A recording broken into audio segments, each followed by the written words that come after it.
Bom dia a toda a comunidade 247, sabadão, 16 de agosto, 10 horas, começando o Bom Dia 247 com Leonardo Estopa e o convidado especial, Zé Reinaldo Carvalho. Bom dia, Zé, você está bem? Bom dia, Léo. Bom dia, Léo Estopa, ou seja, bom dia, Léo ao quadrado, e bom dia à nossa comunidade. Tudo bem? Bom dia, Léo Estopa, como é que vai você? Tudo bem? Bom dia, Léo. Bom dia, Zé. Bom dia, comunidade. Tudo bem para responder a pergunta para o Brasil? Tudo bom demais para quem é aqui das Minas Gerais. Bom demais, então obrigado aqui, Honório, Marivaldo, Arthur. Muito obrigado a Márcia Benatti, já trazendo a efeméride, nascimento do Milor Fernandes, escritor, poeta, desenhista, humorista carioca, e o Zé também tem uma efeméride para a gente começar o programa de hoje. Começa aí, Zé. Bom, hoje é o dia em que se registra na história, em 1869, a última batalha da famigerada, eu diria, Guerra do Paraguai, a Guerra da Tríplice Aliança contra o Paraguai, a chamada Batalha de Campo Grande. Mas qual é a peculiaridade que eu queria chamar a atenção dessa batalha? Não é só o fato de que ela foi a última da guerra, é que nela foram massacradas mais de 3.000 crianças paraguaias, crianças e adolescentes. A alegação é que havia muitos mobilizados menores de idade no exército paraguaio, porque o exército paraguaio estava exaurido, estava liquidado, mas o fato é que foram massacradas mais de 3.000 crianças. E por conta disso, o dia 16 de agosto é considerado o Dia da Criança no Paraguai, para que nunca mais se repita qualquer tipo de maltrato e nem se repitam massacres contra crianças. Então, é o registro que eu queria fazer para hoje. Muito importante essa lembrança, né? Porque ainda existe um trauma muito grande no Paraguai em relação ao que o Brasil fez na Guerra do Paraguai, não é isso, Léo? Exatamente. Bom, é aquela coisa de registrar como uma data para que a coisa não seja esquecida, né, Léo? As pessoas acreditam realmente que numa guerra uma guerra é igual a um jogo de videogame. Quem está vivendo nos dias de hoje e não tem nenhum tipo de lembrança de uma situação de guerra, principalmente no Brasil, essas pessoas acreditam que uma guerra é uma coisa para você acompanhar pela televisão, uma coisa para curtir. Então a história tem que ficar aí para registrar, e aqui do nosso lado, né? Porque hoje o ser humano está ficando cada vez mais cruel, a situação de Gaza já não assusta mais ninguém, e é importante que essas datas fiquem dessa forma. Sobre isso, Léo, hoje, na verdade, o Zé nem está de plantão, ele veio aqui especialmente para nos explicar o que aconteceu na cúpula do Alasca, quem venceu, quem perdeu. O Zelensky já está correndo para tentar ir para Washington na segunda-feira. Então, Zé, a palavra é sua para explicar o que aconteceu. Muito bem. Bom, os acontecimentos ainda estão em curso. A situação relativamente à cúpula de ontem ainda é, digamos assim, verde. Então, não há uma situação que tenha amadurecido suficientemente para se tirarem conclusões absolutas. De qualquer forma, qual é o meu primeiro parecer? Eu acho que o Putin saiu vitorioso política e diplomaticamente. Primeiro, que ele é reentronizado na comunidade internacional, chamada aquela comunidade internacional que é polarizada pelas potências imperialistas ocidentais. Ele estava sendo considerado um marginal, estava sendo considerado como isolado, e ontem o presidente dos Estados Unidos da América colocou um tapete vermelho para receber o Vladimir Putin. Então, acho que isso em si já é uma vitória diplomática. Mas eu acho que é também uma vitória política, e claro, diplomática de qualquer forma, as afirmações, o fato de que o Putin fez afirmações que acabaram dando a linha do encontro e fornecendo os materiais para se chegar a alguma conclusão sobre o encontro. Primeiro, o que é que ficou claro? A Rússia quer pôr fim ao conflito, com a seguinte condição: é preciso que seja uma solução de caráter duradouro. Não pode ser um cessar-fogo falso, um cessar-fogo falho, que dê condições de rearmamento, de reequipamento e de capacidade de agredir a Rússia por parte da Ucrânia, que é o que os europeus querem. Eles disseram explicitamente: havendo cessar-fogo, nós vamos rearmar a Ucrânia para que ela tenha capacidade de resistência diante de qualquer eventualidade. Então, o Putin disse, nós queremos uma solução de caráter duradouro. Nesse sentido, é uma certa derrota também para o Trump, porque ele dizia, eu vou obter esse cessar-fogo a todo custo na cúpula do Alasca. Bom, sendo uma decisão de chegar a um acordo duradouro, o Putin reafirmou, nós queremos eliminar as causas primárias que levaram ao desencadeamento do conflito. E as causas primárias são aquelas que ele já enunciou desde fevereiro de 2022, principalmente o militarismo da Ucrânia, a possibilidade de pertencimento da Ucrânia na OTAN e os perigos que isto encerra para a segurança territorial da Rússia. O Putin ainda disse o seguinte, acho que é isso que gera também a urgência do encontro do Zelensky com o Trump na segunda-feira, porque o Putin disse, espero que a Ucrânia não obstaculize as soluções que nós estamos aqui oferecendo e discutindo. O Putin faz também uma afirmação que é uma espécie de concessão à Ucrânia, uma demonstração de compreensão com as dificuldades da Ucrânia, quando ele diz o seguinte, a Rússia concorda e está disposta a encontrar as melhores soluções para garantir a segurança da Ucrânia, porque a alegação da Ucrânia e da Europa é que a Ucrânia é muito vulnerável. Então, o Putin está dizendo, nós queremos contribuir e admitimos que a Ucrânia, como um Estado nacional, merece ter garantias plenas de segurança e a Rússia está disposta a trabalhar por isso. E, por fim, o Putin e o Trump concordaram em dar novos passos no sentido de estabilizar as relações bilaterais que estavam totalmente deterioradas no mandato anterior com Biden e, recentemente, apesar dos gestos que o Trump fez, mas as relações se deterioraram nas últimas semanas com as ameaças e ultimatos que o próprio Trump pronunciou em relação ao Putin. Então, eu acho que é um primeiro passo que se dá. A Rússia reafirmou as suas condições para a paz e era mais ou menos isso que a gente previu durante toda a semana aqui no programa Bom Dia. A gente trabalhou sobre esta noção e, efetivamente, por isso que eu acho que é uma vitória política e diplomática do Putin, mas não é somente isso. Ao mesmo tempo, é um sinal importante para o mundo de que chegar a um acordo de paz é possível. Muito bom, Zé. Vamos dar os likes, como pede aqui o Manuel. Léo, eu quero te ouvir, além do que o Zé falou, uma coisa que me chamou muita atenção, além do tapete vermelho, né? A intimidade do Trump em relação, e a reverência em relação ao Putin. Ele chamava assim de Vladimir, quase como quem dissesse, meu caro amigo Vladimir. O que você achou, Léo, desse encontro de ontem, as consequências, o que vem pela frente? Olha, o encontro com certeza é muito importante.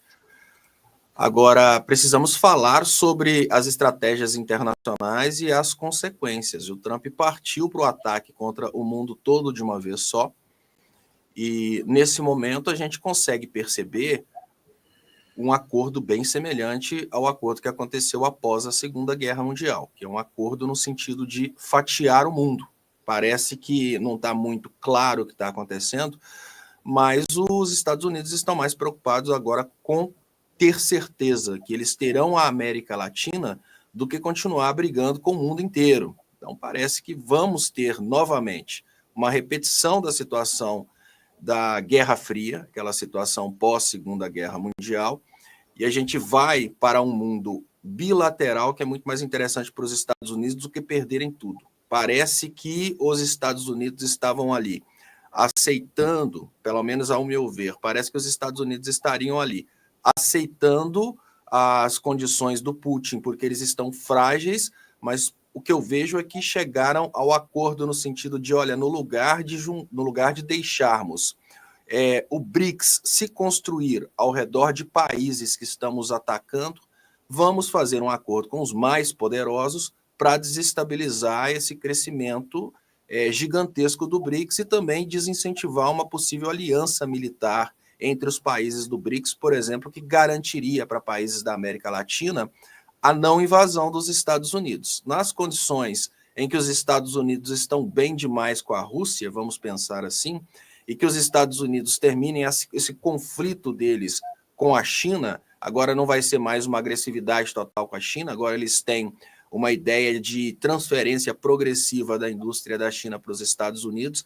Nessa situação da diminuição do radicalismo do Trump com os países nucleares, a gente pode esperar que o radicalismo vai se voltar para reconquistar o quintal dos Estados Unidos, que seria a América Latina. Então, vejo muito bom, muito boa imediatamente a ideia de que a Rússia e os Estados Unidos vão fazer um acordo de paz. Isso é uma coisa fantástica. Agora, a troco de que esse acordo? Não é de graça, nenhuma potência mundial ela faz concessões gratuitamente, e é muito importante lembrar que o acordo após a Segunda Guerra Mundial, ele teve um componente que criou a ideia do terceiro mundo.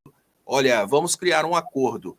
O mundo de lá, que é o mundo ocidental capitalista, vai respeitar o mundo de cá, que é o mundo socialista de economia planificada, mas ninguém deixou nada escrito a respeito do que aconteceria com os países em desenvolvimento. Esse mundo é o terceiro mundo, façam com eles o que quiserem, a gente disputa nas armas, a gente coloca eles para brigarem, para produzirem matéria-prima e alimentos para nós, para produzirem petróleo, a qualidade de vida deles não importa.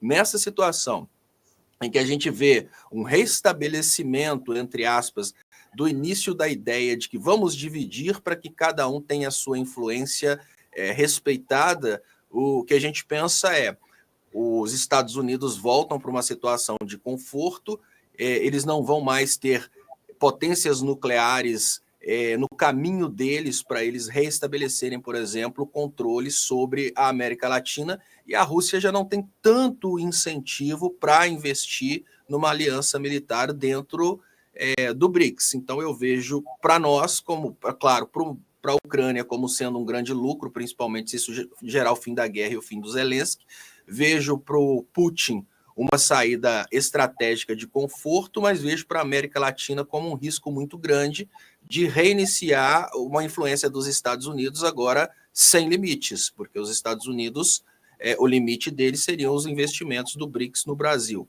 E agora que ele está fazendo esses negócios de portas fechadas, a gente só sabe daquilo que eles comentam, né? Então eu tenho um pouco de medo. É interessante você falar isso, Léo. Eu vou ler o comentário aqui do Júlio, né, dizendo viva o mundo multipolar, e eu vou botar agora a capa da agência Sputnik, que é uma agência russa, essa matéria aqui, ó. Putin e Trump reescrevem as regras da política dos grandes poderes no Alasca. E aí eles falam que o encontro foi um grande sucesso, tal, que pode normalizar as relações Rússia-Estados Unidos. E aí a grande questão, Zé, que é o que o Léo traz. E as consequências disso para o resto do mundo? Diga lá, Zé.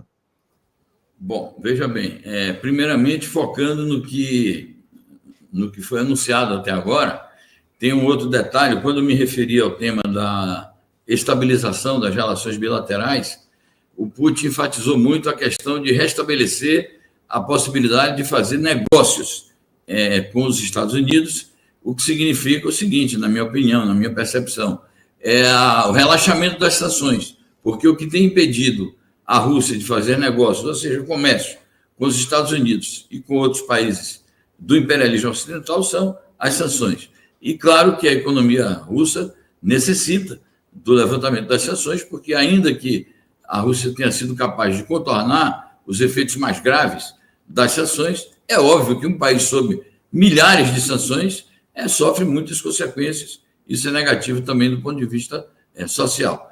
Então, eu acho que o encontro, as consequências imediatas, para além das possibilidades de se avançar para um acordo, que é algo ainda a verificar, depois das conversas que o Trump terá com o Zelensky e com a Europa, então, além das possibilidades de avançar para resolver o conflito ucraniano, eu acho que as principais consequências de imediato, pelo menos as que estão visíveis, se referem às relações bilaterais. Nessas relações bilaterais, existem alguns temas que são cruciais para o mundo. Por exemplo, a questão de novos pactos que precisam ser estabelecidos entre ambos sobre a questão das armas nucleares, porque muitos pactos que foram assinados na época soviética caducaram, e aqueles que foram renovados a partir da guerra na Ucrânia foram denunciados unilateralmente, ou por um lado ou por outro.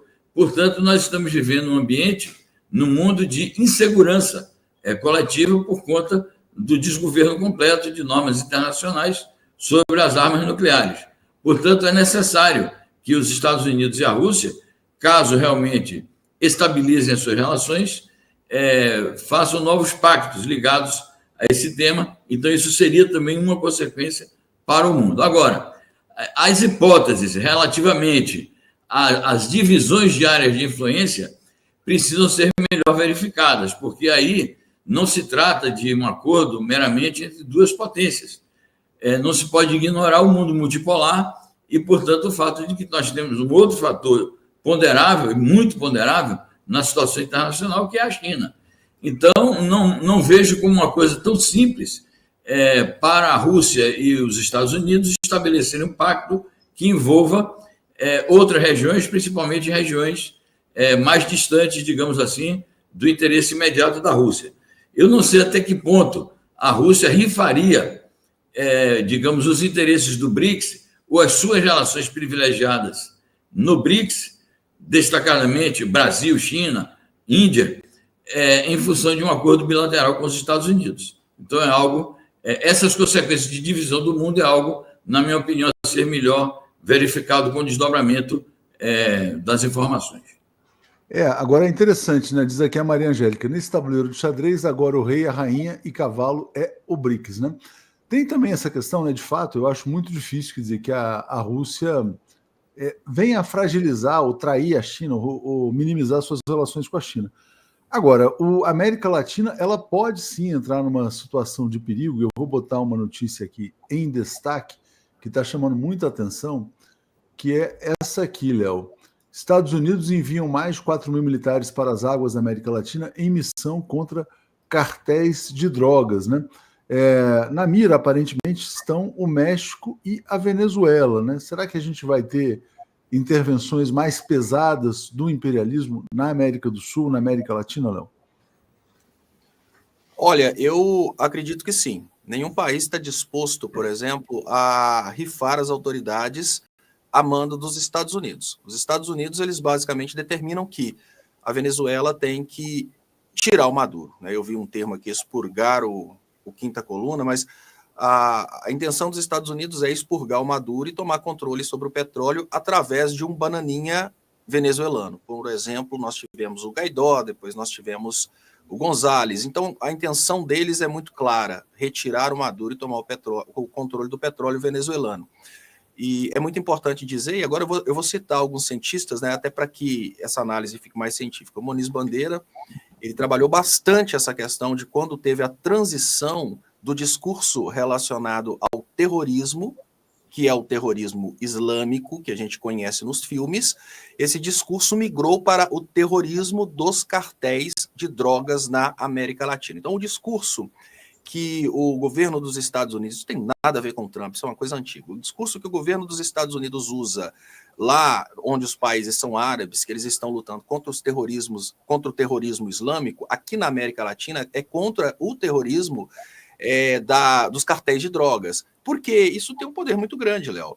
No momento em que a população pró-Trump no Brasil, que está crescendo, é preciso admitir isso, essa população pró-Trump, ela começa a divulgar que os Estados Unidos estariam bem intencionados no sentido de acabar com o tráfico de drogas na América Latina, abre o coração das pessoas no sentido de gostarem dos Estados Unidos. E é isso que acontece nos países onde os Estados Unidos invadem. Primeiro, eles fazem com que o povo acredite que eles realmente estão dispostos a iniciarem um movimento para ajudar aquele país no sentido de ficarem livres do crime organizado. E aí, com esse discurso, eles conseguem apoiadores dentro daquele país, e esses apoiadores começam a ficar do lado dos Guaidós, ou então dos González, ou dos Bananinhas, que são as pessoas escolhidas pelo governo dos Estados Unidos para herdarem a política após o golpe. E é muito importante a gente entender que, ao cercar militarmente a América Latina com essa estrutura de guerra, os Estados Unidos estão fazendo exatamente o que o Trump proibiu a Ucrânia de fazer, que é colocar bases militares. Um porta-aviões é uma base militar dos Estados Unidos, e com um porta-aviões e 4 mil pessoas, os Estados Unidos conseguem, através de uma guerra, justificada na ideia do combate ao terrorismo dos cartéis de drogas, eles conseguem tomar um país. Venezuela, eles conseguem desequilibrar a economia de um país. Imagine você, uma situação de o Brasil. Se os Estados Unidos lançam uma bomba, por exemplo, em uma favela do Rio de Janeiro, como que a opinião vai se dividir dentro do Brasil? Entre os neopentecostais e os apoiadores do Trump, ele atacou uma base do Comando Vermelho ou do PCC. Ele está atacando o tráfico de drogas. Sob o aspecto geopolítico internacional, ele atacou o solo brasileiro. Nós teremos a obrigação de darmos uma resposta ao ataque dos Estados Unidos. Mas como fica a opinião pública? O Brasil está reagindo à ajuda dos Estados Unidos de combater o tráfico de drogas no Brasil. O governo não dá conta de combater o tráfico de drogas, mas os Estados Unidos chegaram aqui para ajudar a gente a combater o tráfico de drogas e agora o governo está contra os Estados Unidos, ou seja, o governo é a favor do tráfico de drogas. Tem todo um desenho muito bem feito para conseguir ganhar o apoio público a uma intervenção militar dos Estados Unidos com essa retórica de que eles vão combater os cartéis de drogas aqui no Brasil. Então a situação é muito preocupante, porque no momento em que esse discurso de combater o terrorismo dos cartéis de drogas é jogado no ar, existe ali uma conclusão óbvia. Vão começar de novo. A conclusão é essa. E de uma hora para outra, é aí que eu junto as coisas. No mesmo momento em que tem um discurso no sentido de que vamos proteger a América Latina dos cartéis de drogas, que é o mesmo discurso, vamos proteger o povo desse país dos terroristas, porque os terroristas não representam o povo é bom. O discurso de Israel. O ruim é o Hamas. Para os neopentecostais brasileiros, Israel nunca fez nada contra um civil dentro de Gaza, somente o Hamas, porque o ruim é o Hamas. Agora, se você pergunta, mas espera aí, e a desapropriação agora da faixa de Gaza e a expulsão do povo? Ah, não, mas é porque Israel tem que fazer isso para proteger o povo palestino. Então, temos que entender que a opinião pública ela é muito, mas muito influenciável pela estrutura de comunicação, que no final das contas acaba ficando do lado dos Estados Unidos. E temos aqui dentro do Brasil, do lado dos Estados Unidos, um componente agora que é um componente de vida ou morte, é o bolsonarismo. Sem os Estados Unidos, o bolsonarismo não tem nenhuma esperança de continuar existindo. Então ele vai apoiar o bolsonarismo.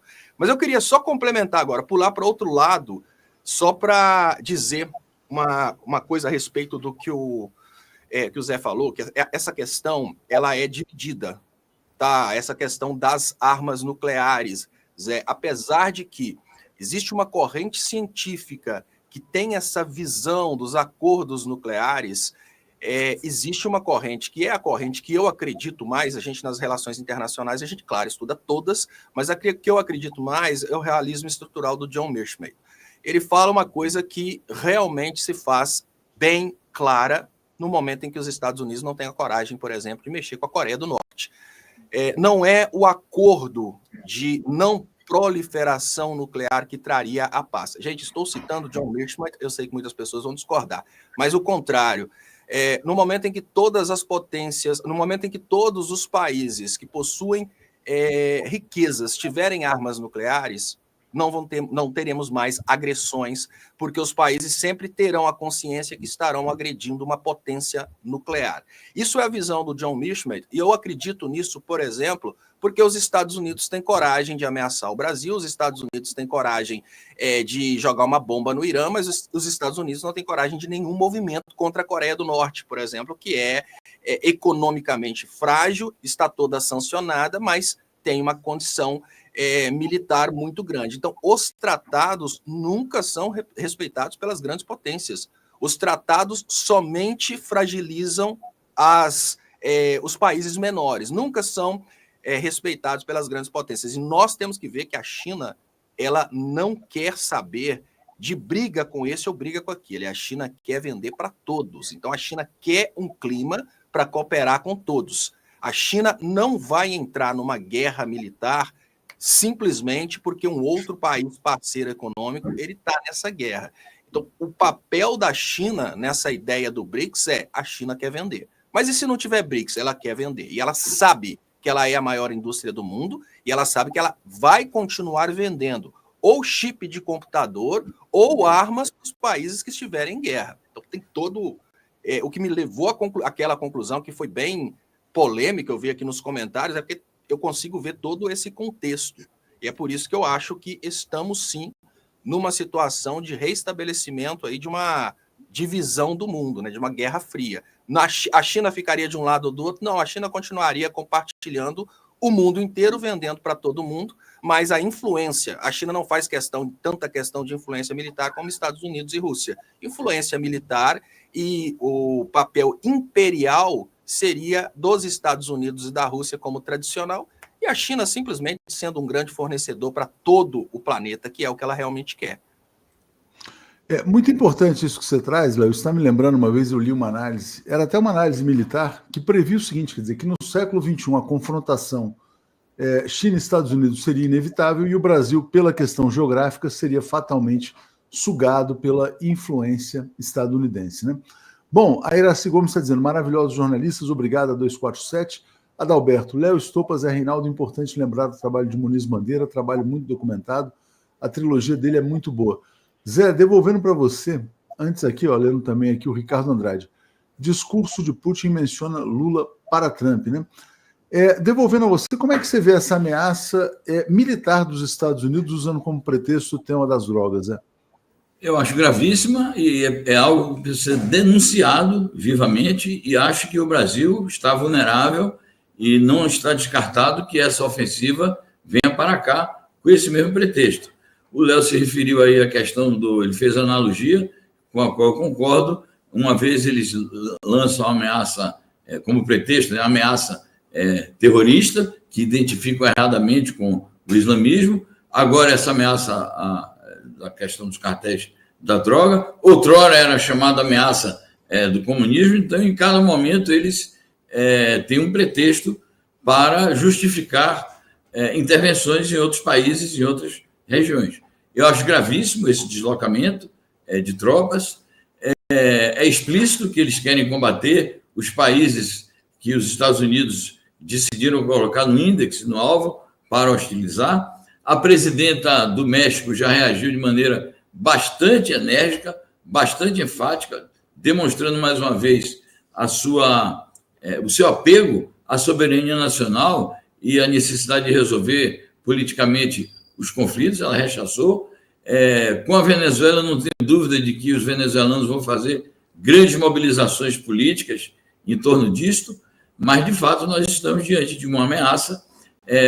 A única ressalva que eu fiz é no sentido de que eu não creio que a Rússia se preste ao papel de acordar com os Estados Unidos, que permite, digamos assim, né, em troca de um favor que os Estados Unidos lhe preste lá na Europa Central, que a Rússia estaria disposta a apoiar uma agressão aos países latino-americanos.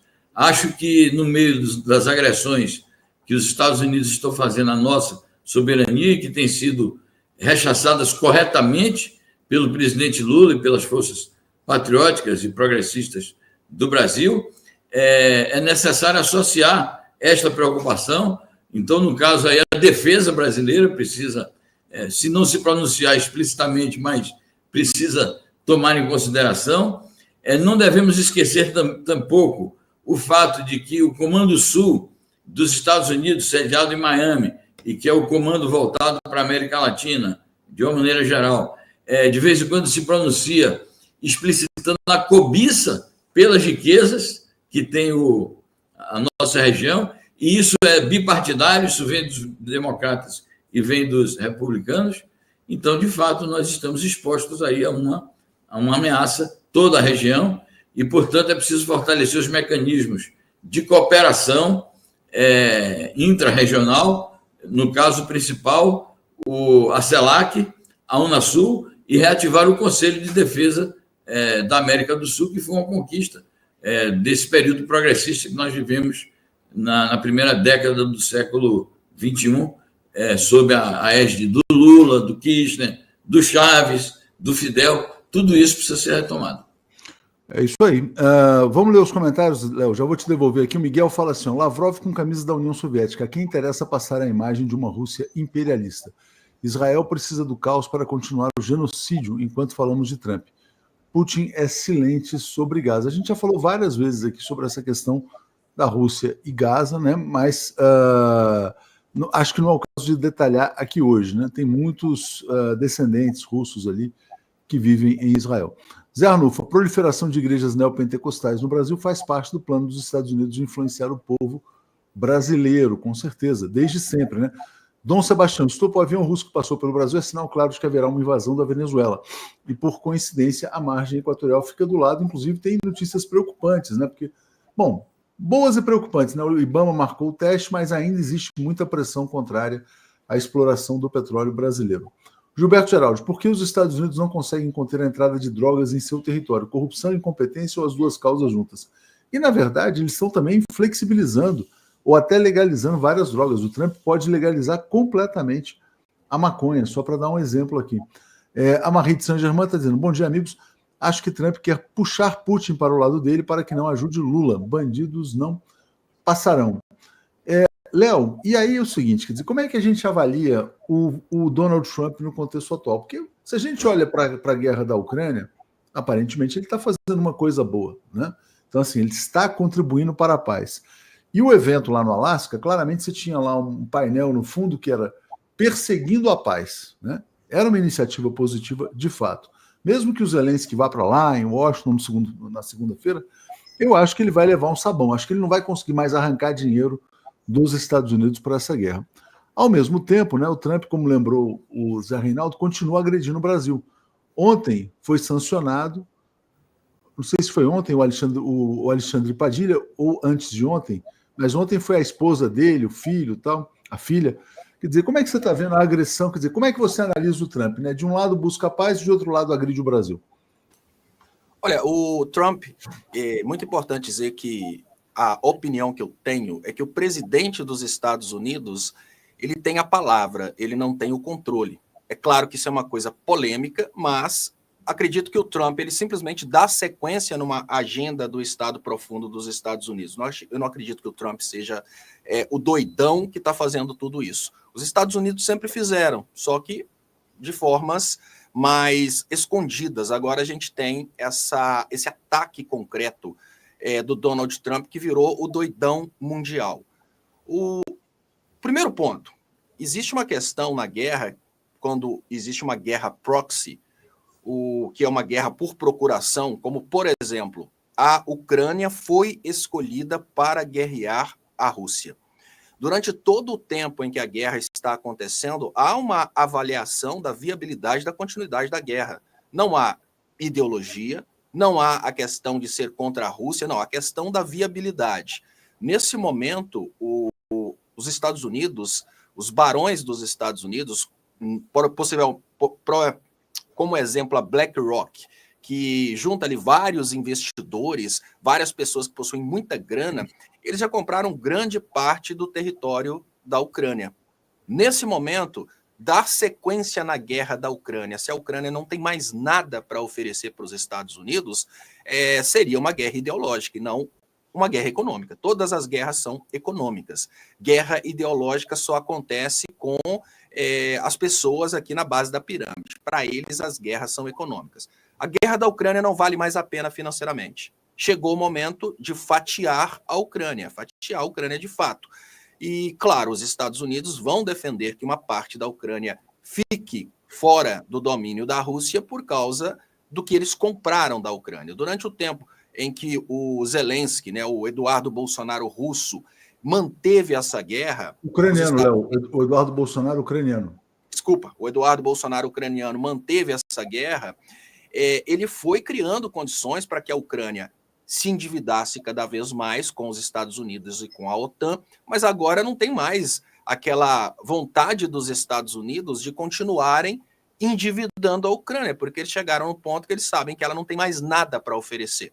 Então, os Estados Unidos fazem de conta que estão obrigando a paz na Ucrânia, mas é porque a guerra se tornou economicamente inviável. Aquele momento que você já tomou tudo que você vai conseguir tomar daquele país que você colocou em guerra, podemos terminar a guerra. Então, isso para mim que justifica a guerra da Ucrânia. Não é uma vontade dos Estados Unidos verbalizada pelo Trump. é a inviabilidade da continuidade dessa guerra.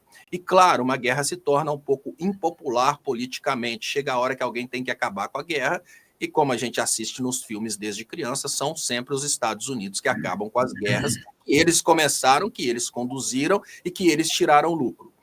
E sobre essa questão, você falou essa questão do Trump em relação à Ucrânia, agora em relação dos Estados Unidos em relação ao Brasil, que é verbalizado pelo Trump. Por que eu falo isso? A condição dos Estados Unidos exercendo influência sobre a América Latina é uma condição secular, isso não tem nenhuma relação com o atual presidente. Os Estados Unidos, eles sempre trabalham a queda econômica do Brasil e sempre trabalham o controle através da miséria. Eles mantêm o Brasil na miséria para que eles possam controlar o que a gente produz. Nesse momento, os Estados Unidos estão partindo para um vai ou racha, porque eles perceberam que o Brasil simplesmente substituiu os Estados Unidos como destino de exportação de vários produtos. Os Estados Unidos, que antes quase que importavam tudo, agora eles estão comprando uma pequena quantidade. A Simone Tebet, inclusive, verbalizou que, olha, a prioridade é a China.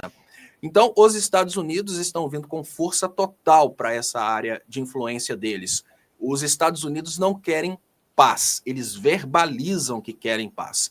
Então, agora eles não vão vir para o Brasil falando que eles precisam destruir o Brasil porque o Brasil é sanguinário e etc. Não, eles vão ajudar o Brasil a lutar contra o terrorismo e vão associar o governo brasileiro ao terrorismo, assim que eles fazem em todos os lugares para ganharem a opinião pública. Agora, o Trump, para reverter aquele primeiro momento em que todas as pessoas estavam falando mal dele, e claro, um jornalista que falou mal do Trump, para ele voltar a falar bem do Trump, ele precisa de um motivo, ele precisa de um contorno.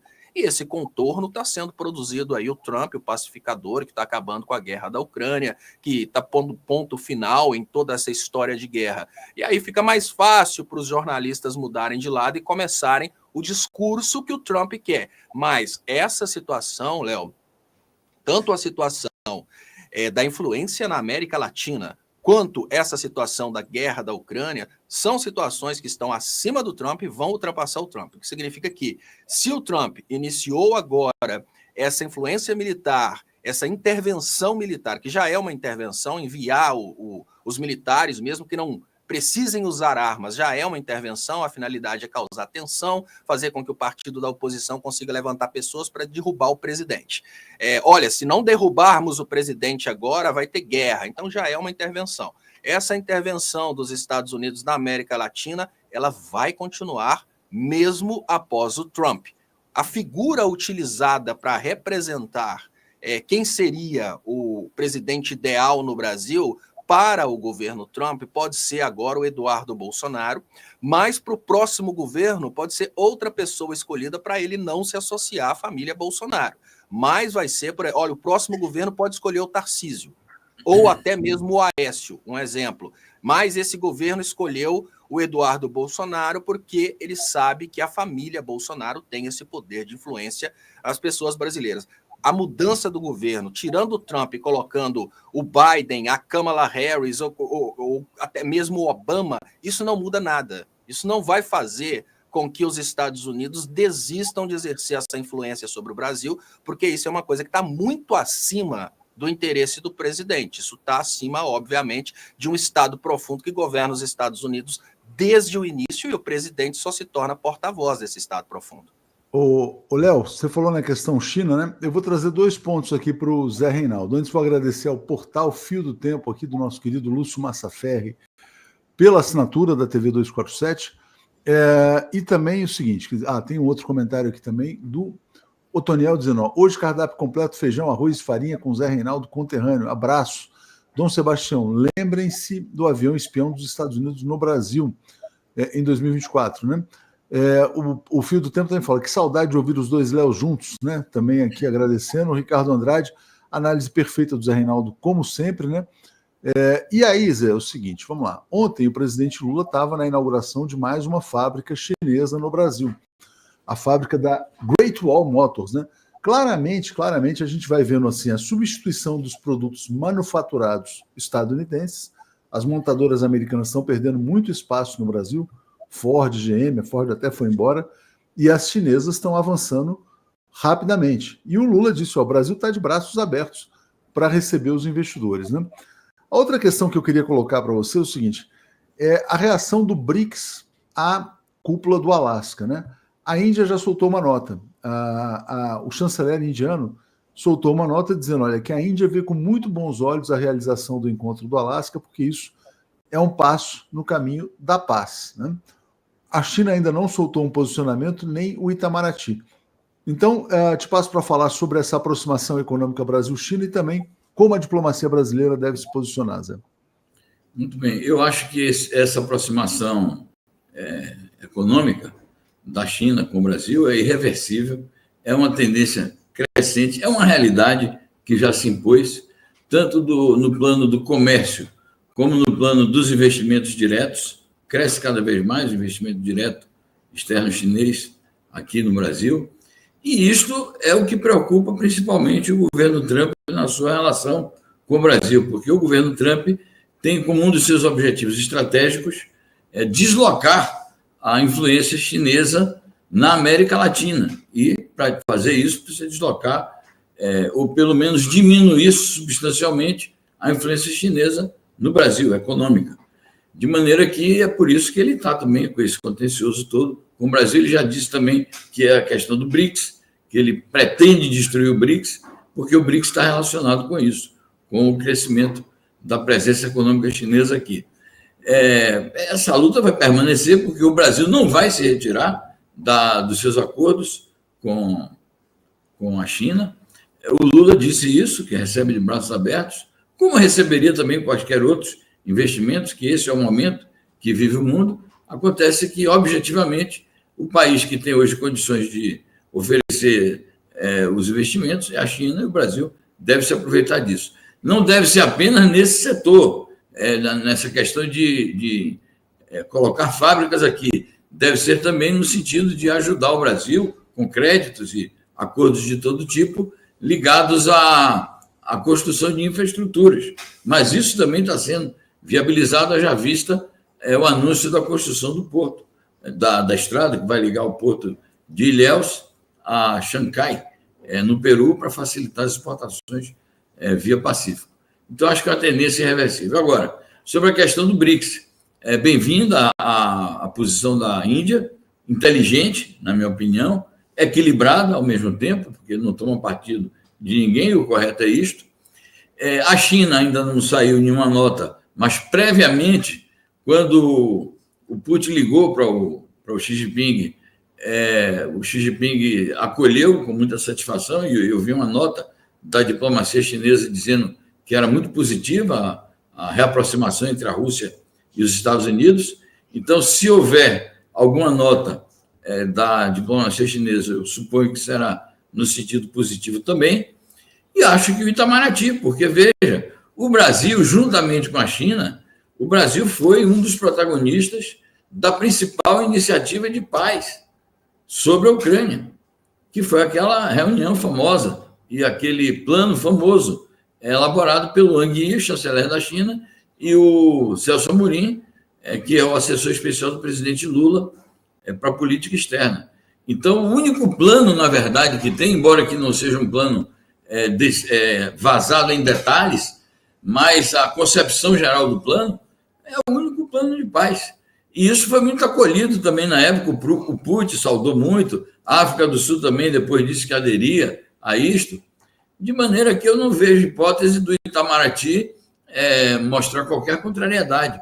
Pode ser que as diplomacias decidam não se pronunciar por uma razão assim, não vamos nos meter nos assuntos de um e de outro.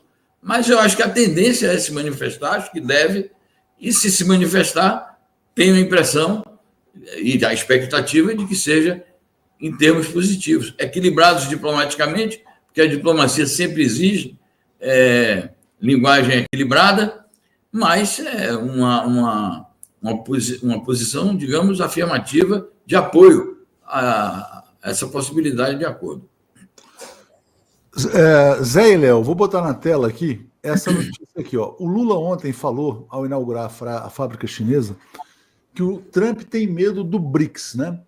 E hoje também tem um fato interessante, que tem um editorial do jornal Estado de São Paulo, que oficializa o apoio do jornal Estado de São Paulo à candidatura do Tarcísio de Freitas, praticamente. É praticamente um apoio antecipado, né? A classe dominante brasileira, Léo, adora dizer o seguinte: não, olha, o Brasil não pode brigar com os Estados Unidos, porque não sei o quê, aquela coisa, olha, como se o Lula estivesse causando a confusão e não sendo o agredido, né?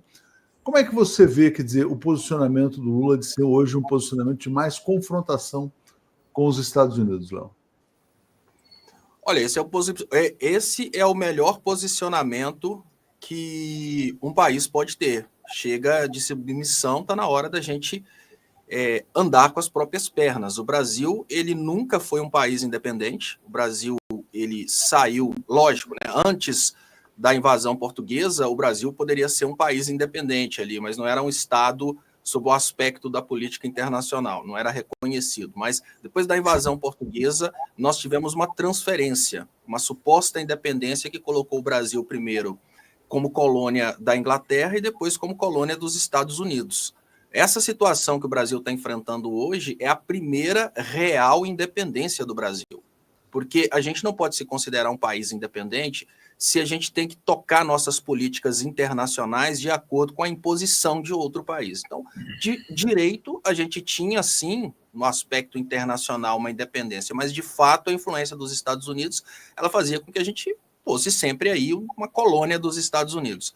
O Lula não é desde agora, desde o primeiro momento em que o Lula começou a fazer seus discursos políticos, ele sempre denunciou, inclusive o próprio Fernando Henrique também, ele mudou de posição depois que ele chegou à conclusão que era melhor governar com e para os Estados Unidos do que contra. Mas, academicamente, ele defendeu a independência do Brasil em relação aos Estados Unidos e até denunciou as elites que são exatamente quem é o Estado profundo. Os Estados profundos são as elites que controlam. Aqui no Brasil, o Estado profundo do Brasil sempre foi a favor da dominação dos Estados Unidos, porque eles sempre ganharam com a dominação dos Estados Unidos, e quem falou isso foi o próprio Fernando Henrique Cardoso em 1979, na publicação dele do Favreto, né, que é a dependência na América Latina.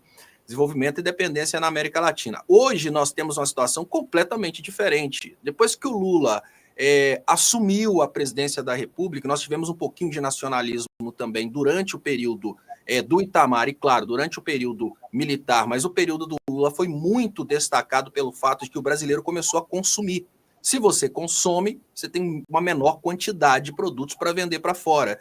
E o resultado do brasileiro consumindo, a gente viu a influência dos Estados Unidos, que acabou derrubando a Dilma em 2016. Então, o que é essa situação que a gente vê agora, nesse momento?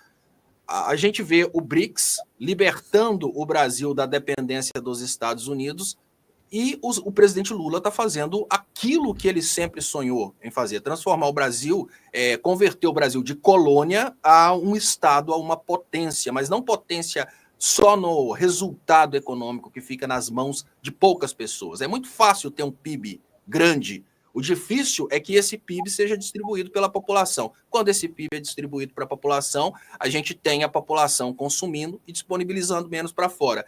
Isso só foi possível com a China, porque durante o tempo em que estivemos com parceria com os Estados Unidos, eles só queriam nos explorar. Aí chega a China e, de uma forma bem, a China aplicando o Fordismo no Brasil. Vamos fazer com que o povo tenha condições de consumir o que a gente produz. E aí o brasileiro começa a comprar um pouco mais e para, claro, para surpresa de poucos que são das áreas das relações internacionais, os Estados Unidos entram desesperados para tentarem reverter essa situação de dignidade que o governo está dando para o brasileiro agora, principalmente com esses investimentos da China. O Zé falou sobre essa questão do investimento da China na infraestrutura. Olha, construir uma linha férrea transcontinental, né? Vamos pensar assim, uma linha férrea que atravessa de um mar para o outro, né? De um oceano para o outro. Construir uma estrada nesse porte é geração de emprego, é geração de riqueza, não é só injeção de infraestrutura e dinheiro. É uma situação que os Estados Unidos nunca nos disponibilizaram. Então a China chega no momento e se torna aí um grande amigo do Brasil. Os Estados Unidos pensam de uma forma muito simples, olha, aquele camarada ali, aquela tal de China que chegou para fazer amizade com o Brasil nesse momento, está pegando o meu escravo e está ensinando o meu escravo que ele pode ser livre. E claro, o presidente Lula está nessa direção. O presidente Lula não pode voltar atrás, porque ele vai negar toda a história dele. Se ele tiver medo e voltar atrás, ele vai negar um sonho de vida, mas é muito importante dizer que esse sonho do Lula, ele vai ser combatido, está sendo combatido pelos Estados Unidos, a questão do tarifaço, essa questão de tentar, ali com toda a frustração que ele teve, mas tentar proibir o Brasil de comprar produtos da Rússia. Depois, na sequência de todas as frustrações do Trump, ele começa essa coisa de tensionar com o envio dos militares. Mas, claro, de uma forma indireta, afinal de contas, todo brasileiro sabe que nós temos tráfico de drogas no Brasil. Ninguém é doido de acreditar que as drogas saem do Brasil para ir para os Estados Unidos, mas todos sabem que temos tráfico de drogas. Então tem aí essa mensagem indireta do Trump. Eu vou partir para a ação militar, para tensionar o governo, para botar medo e para fazer com que os malafaias e felicianos tenham argumento para levantar os neopentecostais contra o Lula e contra, agora nesse caso, o Alexandre de Moraes. Mas o Lula está fazendo errado? Não, o Lula não pode voltar atrás, porque nós estamos num caminho sem volta. Ou o Brasil consegue, de fato, atrair uma quantidade gigantesca de investimentos da China para a gente chegar, eventualmente, até um acordo militar, que aí acabou, se tiver acordo militar, agressão ao Brasil é agressão ao acordo, ou então a gente fica devagar demais naquela coisa de que não faz nem aqui, não faz nem ali, e os Estados Unidos tomam novamente. Então, tá de parabéns o Lula, tem que continuar batendo de frente. Bom, vamos lá. Então, comentários aqui, ó. Dom Sebastião, Atucho, só faltou o Farinazo nessa cúpula. O Gilmar, didático. Quem são o Estado profundo? O Estado profundo são as instituições permanentes, né? Militares, diplomacia, no caso americano, o complexo industrial militar, enfim. A Júnia Lage, amanhã, dia 17, 10 horas, na Praça 7 BH, queremos justiça para Laudemir. Muito importante esse ato. Elizabeth Coutinho. Quanto essa moeda que está por vir, BRICS-Pay pode ser uma revolução financeira internacional. O BRICS-Pay é um cartão de crédito para competir com Visa Union Pay. BRICS-Pay, na verdade, aí é a discussão de um sistema de pagamento para rivalizar com o SWIFT, né? E o cara do SWIFT esteve no Brasil dizendo que o SWIFT não vai ser instrumento de sanção financeira, né, contra países como o Brasil. A Olivia pergunta assim, Zé, se você acredita que a Rússia trairia o BRICS? Então, acho que você já respondeu, mas eu vou, como o Léo falou em Fordismo, eu vou rodar rapidamente aqui um vídeo de ontem do Lula na Ford e depois passo para você. Peraí. Porque os empresários têm que entender que o trabalhador precisa ganhar o suficiente para comprar o produto que ele fabrica numa fábrica. Porque senão o trabalhador não é estimulado, ele só produz para os outros, só produz para os outros, só produz para os outros. Será que vocês não podem sonhar em comprar um carro que vocês produzem? Tem que sonhar e tem que acreditar, porque senão a gente não consegue comprar. Bom, é o Henry Ford puro, né? Ele dizia que tinha que fazer o carro, o modelo T, que todo trabalhador pudesse comprar. Zé, como você está no sacrifício aí hoje, nesse sabadão, você não está nem no plantão aqui, eu vou te passar para fazer uma reflexão final. Chegou aquela pergunta lá da Olivia, né? Várias repercussões, assim, muitos líderes europeus. Ah, outra coisa importante. A União Europeia soltou uma nota, mas não conseguiu unidade, hein? Para condenar a cúpula, etc. e tal. E estão pressionando também por uma reunião urgente Zelensky-Putin. O Zelensky ligou para o Putin para falar e disse que a ligação foi muito, muito dura entre os dois. Diga lá, Zé. É isso, prevê-se que seja um encontro bastante difícil para ele, esse da Casa Branca, né? O Trump tem interesses pragmáticos. Ele sabe que a guerra da Ucrânia está perdida para o Ocidente. Quem venceu a guerra da Ucrânia foi a Rússia. Então, ele prefere não se envolver, digamos assim, em uma derrota e está comprometido com essa promessa de campanha e sabe que se a paz na Ucrânia não aparecer, sob o período que ele governa, isso vai ser atribuído como uma derrota política e diplomática dele, como mais uma incompetência.